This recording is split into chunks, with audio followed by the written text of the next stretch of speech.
welcome to Super at 60 today. I am so excited. You know, I think I start out every video with that because I am, but today is really special. In fact, if you're watching today, you are in for a super treat. I can almost guarantee that there is no other YouTuber who will have today what I'm gonna have for you.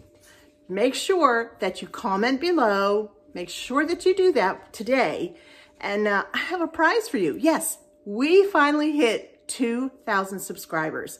It's been a wonderful journey, and I have had the pleasure of meeting so many of you just through your comments below, and I feel like we're friends, and I love that. And because of that, I have an incredible giveaway to give to you today. So in my last video, I told you guys that I had some visitors coming to my house. One is my mom, who you'll see probably a little later. And my other visitor is my brother. Yeah, Dave, all the way from California. So I'm gonna introduce him to you right now. Come on in, Dave. A little faster, Dave. All right, Dave is like a goofy grape, okay? Put that aside. I want to tell you about sorry.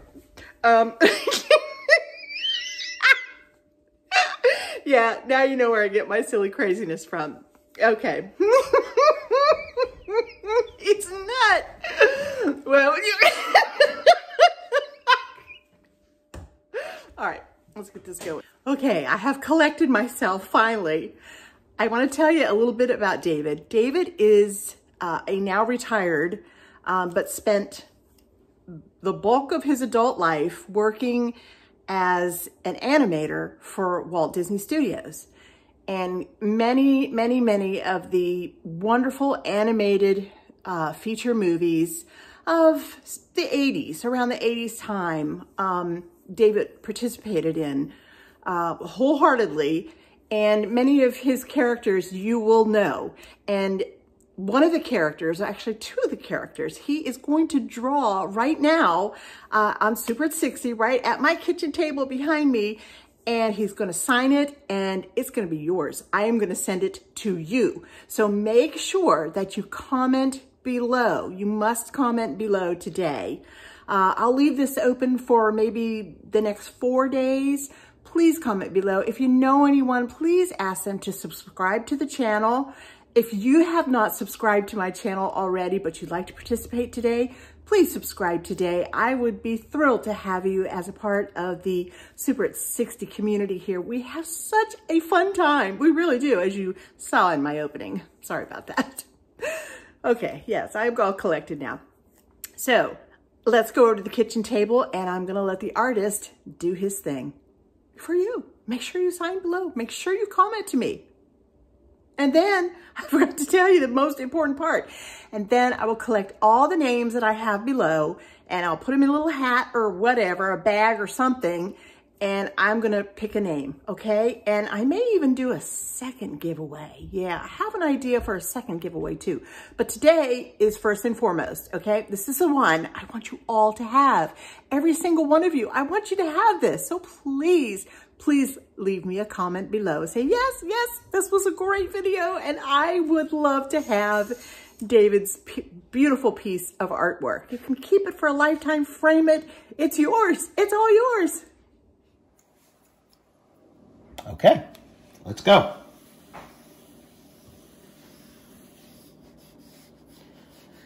No trace by numbers here.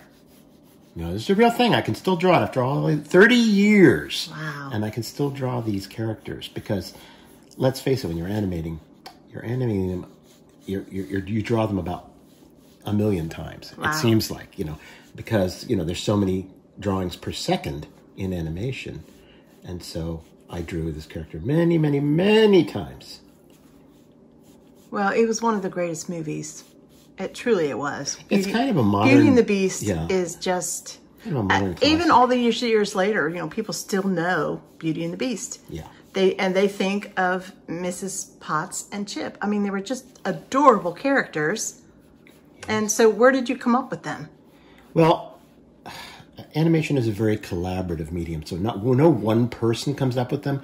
I was the supervising animator on the characters, so I was responsible for the characters' consistent look and performance throughout the course of the film, what she acted like. And Angela Lansbury, of course, was the voice, and the voices recorded first. So we would bring Angela in, and we would have her do some recordings, and then I would animate to them. We'd show them to her, and she'd be like, "Oh, I understand what you're doing." And she and I would talk about the character and you know, who she was and, you know, what her background was, just so that we knew a little bit about her. And then I would do some more animation. And as I would hear her vocal performances more, and she would watch my animation, both things got better because we each understood the character and right. who she was supposed to be within the confines of the movie. So it was a very collaborative effort. But even so, before I even got a hold of Mrs. Potts, she was a teapot character in the story. So they were developing these characters, you know, the clock, the teapot, the candlestick. That's what they were called at first. And eventually they gave them names in the later scripts and whatnot. And so it's a constant evolution until the end of the movie. What about the coloring? Did you choose those colors? No, the art director is responsible for the overall color palette of the movie for the most part. And, you know, he has an idea of what the background, he or she has an idea of what the backgrounds are going to look like and, you know, what type of line width these characters should have and, you know, what kinds of details they should have on it. And so it's all done by another department. After I get done with my rough drawings and cleanup drawings, then it goes on and the other effects people put in animated bubbles and steam and all kinds of stuff like that. So I never really know what a scene is going to look like completely. I know what the performance is going to be, but I don't know what the overall finished look is going to be until I see the final color. They call them dailies. We see them before they're cut into the film. We see them on a screen, and we can look for mistakes or anything at that time. And then, you know, once it's approved by everybody, it goes into the reel, and it's a finished scene. Now, when you were done doing your part of it, did you have any idea that Beauty and the Beast was going to be as explosive as it became? Well, yes and no. I mean, I knew instantly that it was a wonderful story with wonderful characters, but you never can tell with how the audience is going to receive something. But I knew that we had a hit. I just could tell. Mm-hmm. But then, you know, it came out and it was just a smash. Yeah, let's say. And it, you know, I would say a modern classic. I feel as though I probably feel the way the actors who played the Scarecrow, the Tin Woodsman, and the Cowardly Lion in Wizard of Oz must have felt, because the objects were kind of those characters in this film, kind of the Greek chorus, kind of who we saw the film play out through, because they all had vested interests in what happened to Belle and the Beast, because that would, you know, be part of, you know, what happened to them as well. But they genuinely cared about the characters, which I think is what makes them so endearing. Mm-hmm. It's like, it wasn't just about what do we get out of this, but, right. You know, they actually were really people you would want to know. They were fun and interesting and flawed, like all of us. And so I think that's what makes for endearing, at least in my opinion, that's what makes for endearing characters on the screen, is that, you know, relatability and lovability of you know, basically human characters, even though right. these were very human, despite the fact that they were objects. That's right. But that was the way with many of your characters. Tell us how many movies and what the characters were of yours and other movies. I worked at Disney for about 20 years, not as a supervising animator the whole time, but mostly as an animator. Worked on everything from Mickey's Christmas Carol to Atlantis and a little beyond that. Mm-hmm. I would say some of my characters would be Flounder and the Seahorse Messenger from Mermaid. I also did a little bit of Sebastian. And then there was Mrs. Potts, of course, and Chip. I seem to always get cast on two characters. There was Flit the Hummingbird in Pocahontas. Yeah. There was the Sultan, Jasmine's father, in Aladdin. He's one of my favorites, too. And Victor and Hugo the Gargoyles in The Hunchback of Notre Dame. Victor being voiced by Charles Kimbrough, and Hugo being voiced by Jason Alexander, who was George Costanza on the Seinfeld television series. I remember that. Both great voices to work with. And I worked on other films before and after, but those are the most noteworthy ones of characters that, you know, I think really stick in people's minds. Tell them about how you took a lot of our dad's characters and put that into the Sultan. Well, you know, we're always trying to come up with new characters, but let's face it, you know, acting and characters have been around so long that, you know, it's pretty hard to come up with something really original. So what I try to do is I try to think about people I have known or characteristics of people I have known, stuff that I think about myself, and stuff that I've seen in other actors. So a character like the Sultan, when I was charged with working on that character, I was developing, I mean, I knew what he had to do in the story, but I could do things in a very unique and interesting way. So I started thinking about, well, what kind of a person is he? He's kind of not all with it. You know, he's not real stately and kingly. He's kind of silly. It's kind of a supercilious kind of character. And so I thought, well, the Wizard of Oz, Frank Morgan, who played the wizard in The Wizard of Oz, or Professor Marvel, he played several roles in that film, had a very blustery quality about him, but he was also kind of inept. You could tell he didn't really believe his bluster. And I liked that officious but, you know, warm quality of the character. So I put some of Frank Morgan, a lot of, you may remember the actress Marion Lorne, who played Aunt Clara on the Bewitched series. And I love that actress, and I thought her befuddled but warm and gracious character was a perfect complement to the Sultan, being the king of Agrabah, still being, you know, very sweet and warm. I would say that just the way you described all that just reminds me of that character. Yeah. But then there was a little bit of my dad. There's one scene, Dad, when he'd putter around the house, he would have, he'd stick his tongue out while he was really focusing on something. And I found that I do that sometimes too. We all do it. I do it. We all do it. All of us kids do it. He's doing it for you right now. Huh? Oh. Anyway, yeah, so I thought, well, I'll get some of that into it because he is Jasmine's father, and you want to get that kind of father thing. And a little bit of me, you know, and then if I believe it, the audience is probably going to believe it. Oh, that is a really great way to do art. All right. Oh, it looks great. I'm so excited for you guys. I am so excited that one of my Super at 60 friends is going to have this come to your home right here from the Super at 60 kitchen counter. Do I have to bring it to them? Do what? Do I have to bring it to them? Do you want to? No. That's all right. No, I promise I will mail it to you, and I will mail it very, very carefully so that it doesn't get all crunched up. Okay, I'm almost done with this drawing, darling. May I have some water? No food, no water till you finish. Okay, but if it gets shaky, it's because I'm weak. Oh, boys, you don't even know how hard it is here. All right. Oh, look how beautiful she is. Look at her sweet little eyes. I mean, can you get more friendlier than that? You just want to know that little pot. She's so cute. Okay. All right, so now you're starting with Chip. Yeah. All right. And, of course, Chip has a chip. Yes, right? Chip in the cup. And a gap in his teeth. Did you come up with that? No, actually, he was not in the original script at all. There was a music box that played his role. And the music box didn't talk, it just jingled.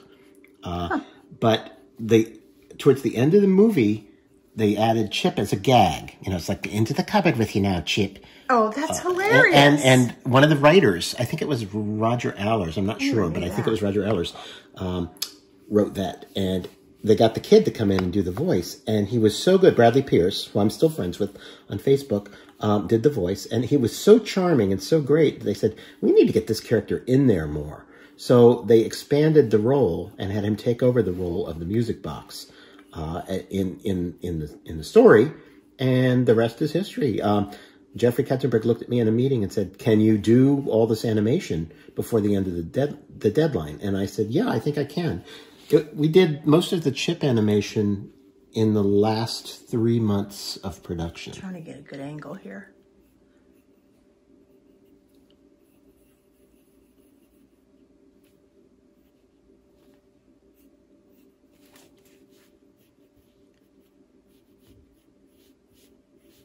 Now you'll see here, Chip has his teeth, and then he's got like a little kid. He has a little gap between his teeth there, which I always put in. Mainly I put that in because in one scene he says, you know, he squirts water through his teeth. And I didn't know how to do that without making a pucker, so I said, oh, I'll have him have a gap between his teeth, and he can spray the water out through the gap. That's so cute. We own a Mrs. Chip. Mr. Chips? Mrs. Potts, excuse me. We own a Mrs. Pot, but we don't own a chip. Oh, I think we have an ornament. A chip ornament. Probably. They license these characters quite a bit. Yeah. Especially around the holidays. It was, you know what was really sweet is the love between these two characters. Yeah. There was, you know, between the mom warmth. and the son. It was just so adorable. A lot of warmth. I think that's what people really gravitated to. It's warmth. That's a warmth.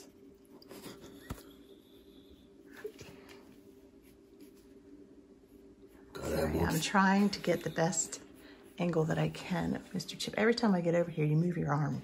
Okay, well, I'm drawing. Okay. I can't work under these conditions. Oh, there he is. That was a cute one. Oh, look how cute. He's just kind of coming to life there. Yes. Look at his eyebrows. It's so cute. Well, I am so happy for you guys.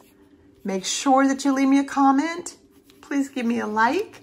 And if some of you are just passing through and you have never subscribed to my channel, Super at 60, I would love to have you here. Today is a fabulous day for you to subscribe. Yes, indeed. Make sure you leave a comment below so that I have a name. And in the next 4 days, probably, I'll put all those names in a little, I don't know. Oh, maybe we'll put them in Mrs. Potts. Yeah. And I'll pick a name. That's just how I'm going to do it. Leave a comment. Doesn't have to be a good comment. Yes, it does. I always tell them, kind, clean, nice, friendly. Yes, that's the kind of comments we do here at Super at 60. Oh, look, she's got just a little bit of lipstick on. Yes, yes. It's so cute. Well, you did a great job. You did a great job animating it. And I have such incredible memories of going to the theater when it first came out and sitting there and watching it. I guess we were all together, family. I came out at Christmas time. I don't know whether I was here or not. I only saw it in the theater a few times. That's right. You brought a little piece of it. I did? I did. You had been working on it. It wasn't even out in the theaters yet. Right. We all got to see it. Like a story reel or something. Yeah, like that was really cool. But when it came out, it was just so much fun. Even though this is not one of your first movies that we saw. No, not at all. But this one was just so incredibly good and so popular.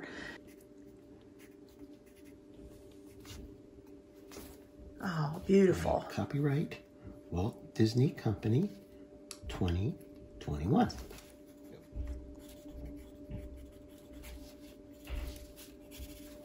How's that? There it is. There is your piece of artwork by the animator himself, who created it, who animated it. Who drew it right here. Who drew it right here for you. My brother. I'm so proud of him. Can I have some water? You want a cookie? Well, I can't tell you how much fun I had watching my brother Dave draw that picture for you. I hope that you enjoyed that. This is a very special giveaway. I hope that those of you who are not subscribed will subscribe today and just come here whenever I put out videos. And I do put them out all the time. Most of the time I am in the kitchen, but I take you with me wherever we go. Sometimes we go shopping. Sometimes I'll bring you in for a shopping haul. Well, sometimes we go somewhere and I'll take you with me, or family events, I'll take you with me. We have a lot of fun here, and I hope that you'll subscribe and be a part of that. If you like today's video, there's a couple things you need to do. You need to press the like button. You need to leave me a comment within the next 4 days. And make sure you'll ring that little bell so that you know when all my videos do come out. But today we are celebrating 2,000 subscribers. And that means the world to me. And I love every single one of you. And like I said before, I am getting to know you all almost personally. Although there's great distance between us, I love receiving your comments, and I always like to comment back. So please know that. I will pick a winner, and I will make sure that that comes out probably on the next video. And then you'll be able to interact with me over my email. And we'll get addresses and all that kind of fun stuff so that I can make sure that this picture is sent to you, okay? Another thing, remember that we do also do the TFR, which is the Tube Friend Recipe. I need your recipes. Please send your recipes to super60@gmail.com. Yes, I'll get them. I'll give them a check. You can send me a casserole. You can send me a vegetable dish. You can send me a dessert dish, anything that is just so loved by your family or by yourself, or see, it was your mother's favorite recipe or your grandma's favorite recipe, anything that you would love to see me do right here at the Super 60 Kitchen. So for now, I'm gonna say, Lord bless and bye-bye.